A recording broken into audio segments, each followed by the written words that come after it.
Get Involved Referee is brought to you by Pressbox PR. Pressbox PR puts your brand on the map.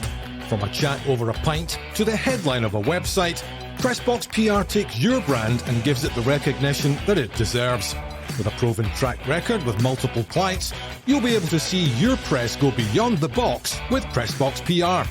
Check out pressboxpr.co.uk for more information.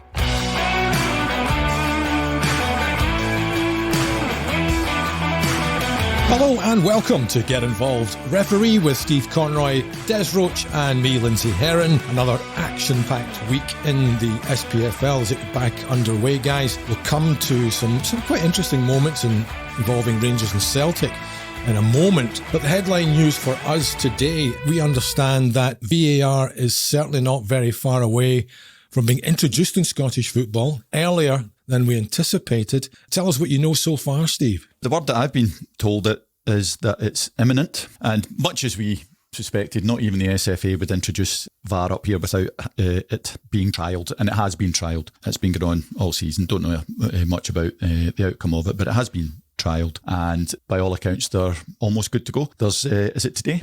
The fitness test is the regular fitness test. There's always meetings on after that, so who knows, it might be even more imminent than we think. Incredible, because everyone assumed it was going to be after the World Cup. That was always the kind of the planned date, but now it could be sooner than we think.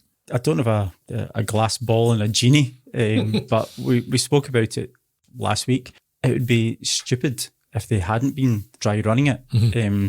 And as far as we are led to believe, they have been dry running it, which is absolutely correct. Mm-hmm. So if you've been doing a dry run, you've been working on it. Yes, it's not publicised, but yes, ready to go, and that's the way it should be. Why wait till after the World Cup? If it's ready to go now. So yeah, I don't really say terribly much, but well done the SFA. If you're ready to go now. Although still the argument that introducing it, and we've been saying mid-season, all right, we're kind of still at the beginning, but it's still changed. If they bring it in, if they announce today that it's coming in next week, it still means the week after that it's a different application. So yeah, fine that they've been doing it right and that they're practicing it as it should be, but still doesn't make any sense that it wasn't brought in either at the start of this season or the beginning of next. Yes, I know they're saying that it couldn't come in any earlier because, well, it was FIFA's ball. They were in control of the training, so it had to be signed off by them. But wait for it to be signed off and bring it in at the start of a season. Yes, well, we can't abate that. That's happening. Yeah. So the only thing we can say is they've told you that it's coming in at some point. They didn't give us a date. They didn't say it's 1st of January, 31st of October, whatever. Mm-hmm. So the fact that it's coming in, good, get it in. But I totally agree. If you're bringing it in at part way through the season, why? Mm-hmm. Yeah. But the thing is, guys, I mean, it is good that it's coming quickly or quicker, but why are they not telling us when exactly it is? Okay, it's going to be October the 21st, whatever, why don't make it public? The only thing to say in their defence now, everybody knows they're a spectacularly secretive organisation. They don't like saying anything in public, so that's not a surprise. But the only thing to say in mitigation is if they're not in control, if you like, of the training and when it's being signed off, then they realistically can't come out with a confirmed start date. So maybe that's an excuse. But still come out and tell us that they're practicing it, they're trialling it, and it will come out as soon as it is signed off by FIFA. Yeah, I think they would get play like big boys. I think they would get far more recognition and support if they said, look, this is what we're doing. We're trialling it behind closed doors. We're looking at games. We're coaching the VAR guys. We're coaching the referees. We're coaching the assistant referees. Just tell us. It's not is it the biggest secret in the world? The fact they've told us that VAR's coming in, that's not a secret. So just say, look, guys, this is where we're working, and we're working to this date. It might come later, it might come before. It's like you in university, you're a doctor, you're going to finish at June the 24th. Well, that's when it happens, isn't it? You know what you're working to, the date you're working to. I don't know, but I'm glad it's coming in. I'm glad that they've got some, I don't know, would you say clarity?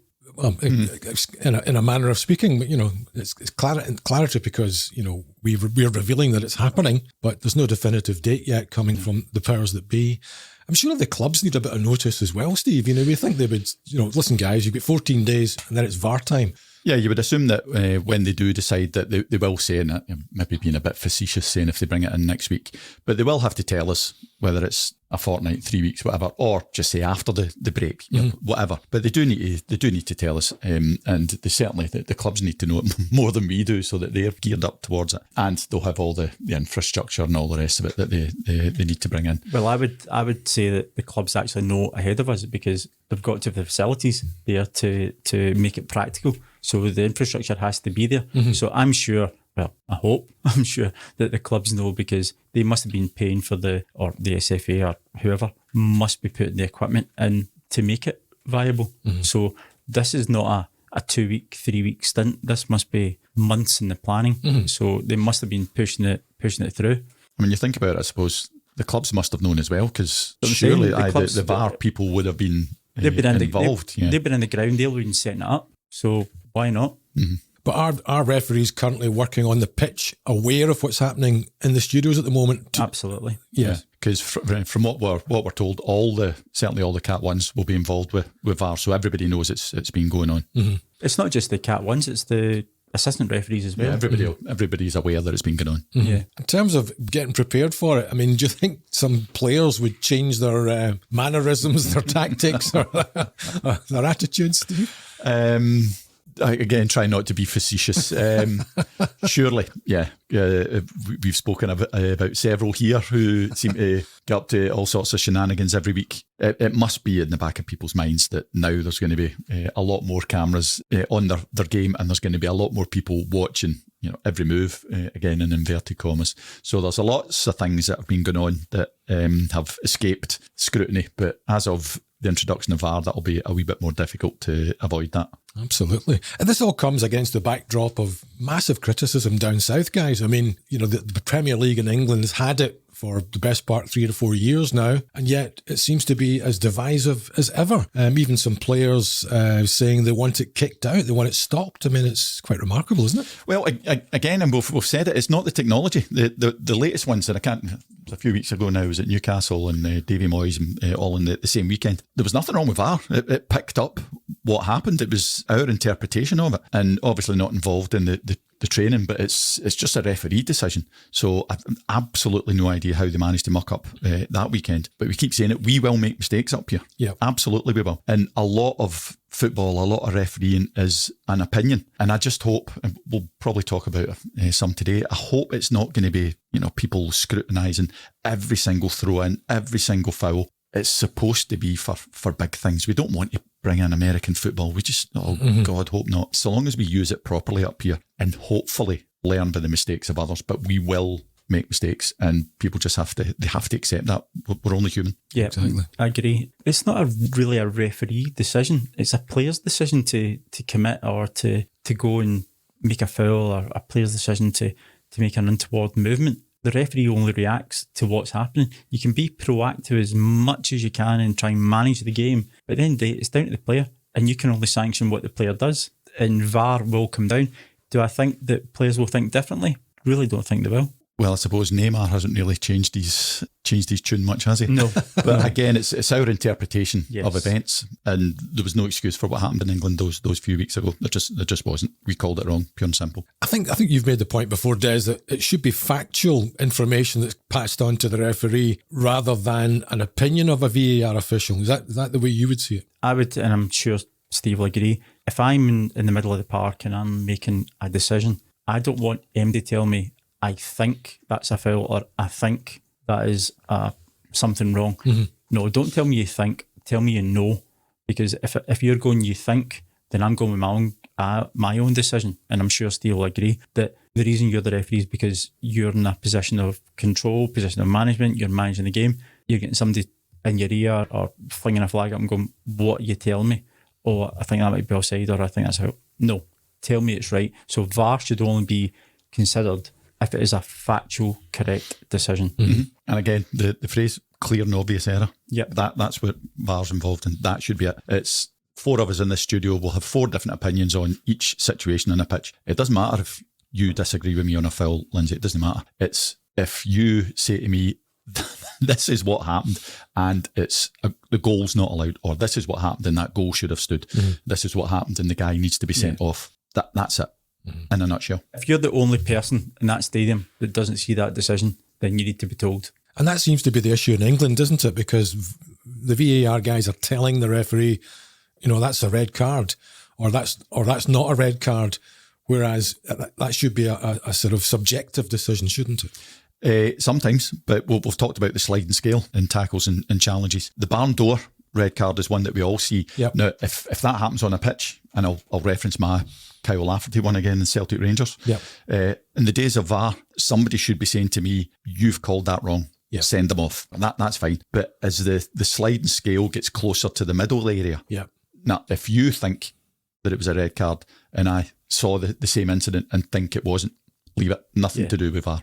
But there seems to be a pressure on the referee, doesn't there? Coming from the studio, the VR make the decision, he has to go along with it. That seems to be what's happening. It seems to be the minute you're called over to look at the monitor, then it's going to go with whoever the VAR official is. It shouldn't be that way. You look at the monitor, and if it happens and I go, no, I'm happy with what I've done, you leave it. That's the character of the referee though, isn't it? That's the strength of the referee to say, no, I'm quite happy to make that decision. And I've looked at it. I'm still of the same opinion. I'm going ahead. VAR's not the panacea, as you call it. It's not the panacea.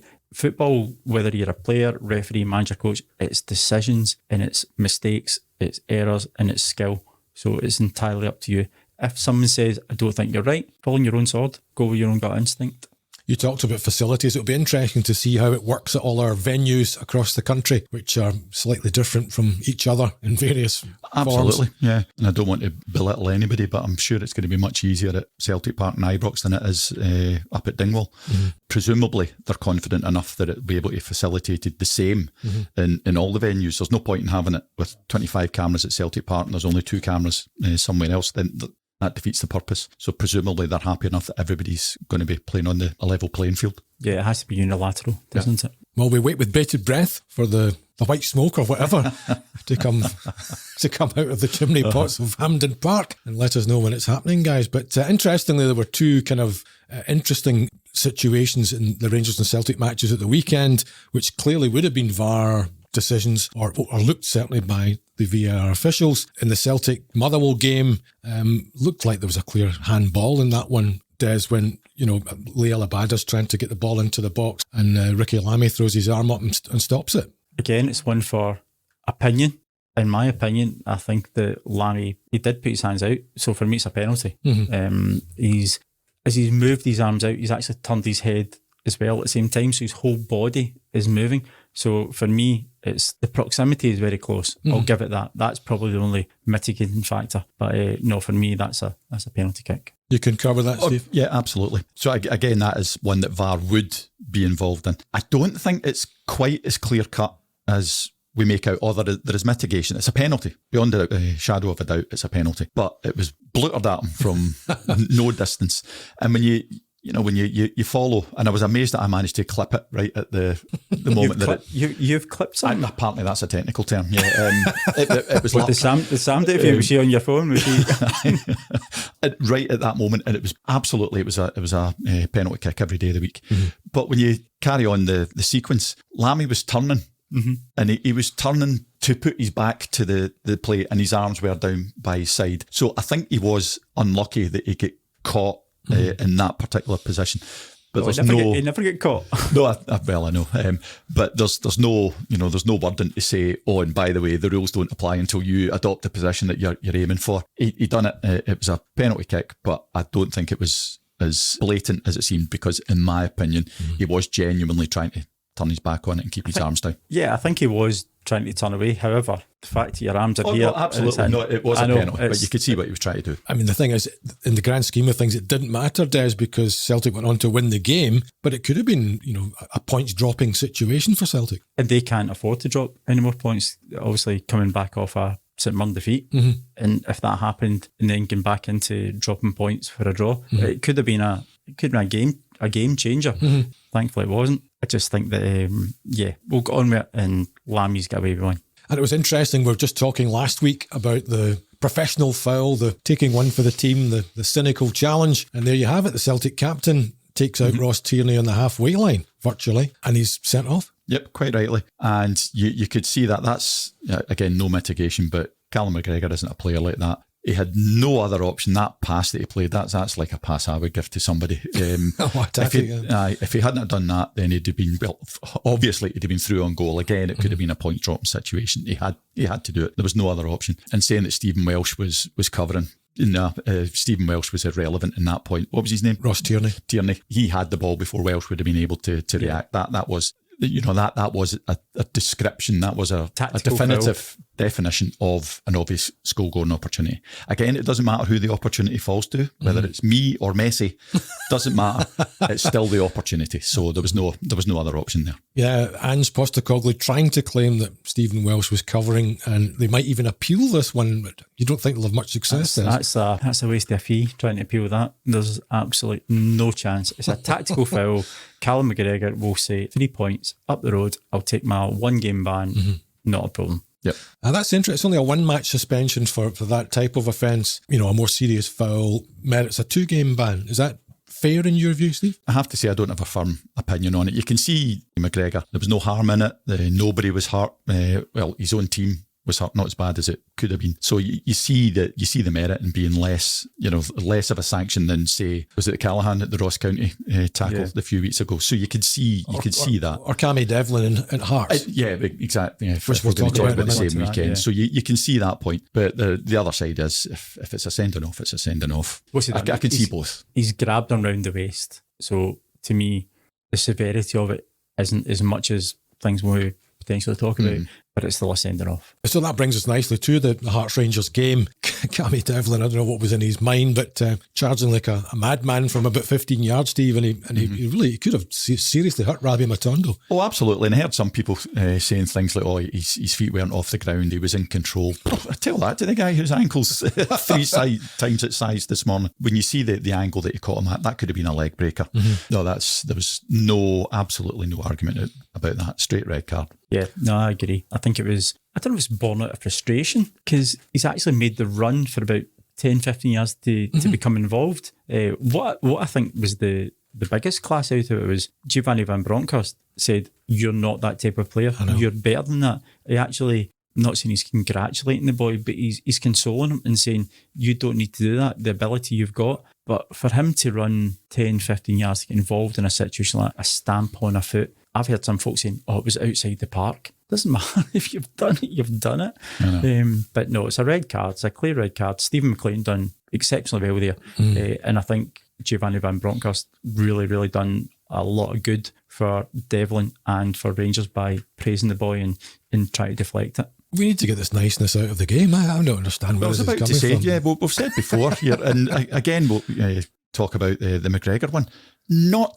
No protest whatsoever, nothing. And in praise of Rangers, that was a potential leg breaker, and including the boy that was down hurt. Nobody said anything. I know most managers would probably blow a gasket and scream and wail and want them hung and drawn and quartered. Absolutely, yeah. Right there and then. I have the gallows round the back waiting. Well, you're in Edinburgh, so we've got it up the road. But you're right. It's just the sort of nature of the managers at the moment in charge of the big two. Yep, absolutely. Just sticking with the Hearts Rangers game, another big call just before half time in that one as well, Des. A disallowed goal. Looked like Craig Gordon had fumbled the cross and lost the ball, and then was challenged by Matondo, I think it was, and Scott Arfield knocks the ball in, and he disallowed the goal right away. It seemed that was a bit of a rash decision. It's 6-1 and 2 threes. Personally, I think that Gordon challenged the Rangers player rather than the Rangers player challenging Gordon, and Gordon's made the error. The goals went in. Yes, I can accept the goal. I'm quite happy. Yep, no problem. However, given goalkeeper's situation and the way things go, do you expect the foul? Yeah, you would give it. So I'm not going to be critical of Stephen or that. No. However, personally, I think it's pushing the border. I think I agree. Again, personally speaking, and it's more than happy to accept that this is an opinion, and as the laws of the game say, in the opinion of the referee, not in the opinion of anybody watching from afar. I think the goal should have stood. I think it was Craig Gordon made a mistake. He made a mistake of the cross and then ran into Matondo. You've got to be somewhere on the pitch, so Matondo didn't, I don't think, go out of his way to obstruct or foul the ref. That's my opinion. You've got to be somewhere. I think God, he initiated the contact. Aye, but perfectly happy, and there are people who are saying it. Michael Stewart in Sports Scene last night was among them that said that it was how did he say it was a foul every day of the week? That might have been. I don't think so, but perfectly happy to accept that people say that. So I'm saying it's a difference of opinion. I think the goal should have stood. Perfectly happy to accept others think differently. It didn't have any bearing on the game, as we've said a few times. Thankfully, didn't have any bearing on the game. But no, I'm with you. These could be important decisions, but they weren't. No, you want it called right at the time, and the Rangers eventually won 4-0, so it doesn't matter. No, but not at that time. It's still only 2-0. Devlin hadn't been sent off by then. No. So it could potentially have made a difference. It didn't, but that doesn't change the fact that you want it called right at the time. You can only make the decision at that moment in time. It doesn't. It's perilous of the score. It doesn't matter.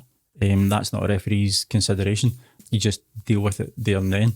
When it gets to 75 minutes and it's 2-1 and you think you've maybe made an error back, that might creep in at your back of mind. But no, you can only make that. You can only make that call. Is that Craig getting overprotection because he's our super Scotland goalkeeper and he's doing so well for us in the Nations League? I don't think so. I think it was just Stephen's opinion that Gordon was fouled.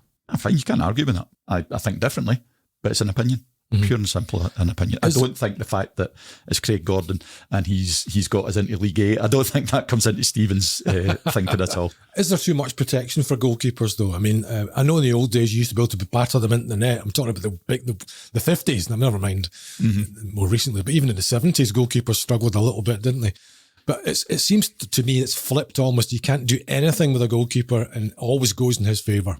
There's probably a lot in that, and there are the laws of the game do give goalkeepers some kind of special dispensation. And again, before people come on, I'm very well aware of again what I did in the Celtic Rangers game in protecting. I still believe I was right, but I never knew that in a Celtic Rangers game. Shut up, you. They probably do, and the least contact, touch, whatever, they seem to get a better protection. And I'm saying we were part of it, so we did the same.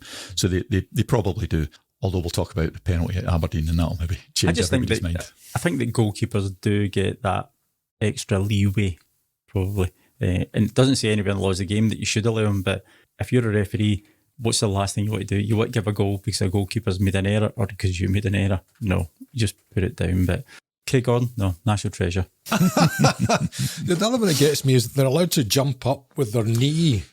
Now, is that something that you would advocate or not, or is that just their normal motion? Depends who it's against. It depends if it's Craig Gordon again. I think they do get away with that, and you see some of them coming up. Studs up is a phrase that we use. I wouldn't want to be on the receiving end of that. And there's outfield players sometimes, and Chris Sutton was a great advocate of it. Marking your territory.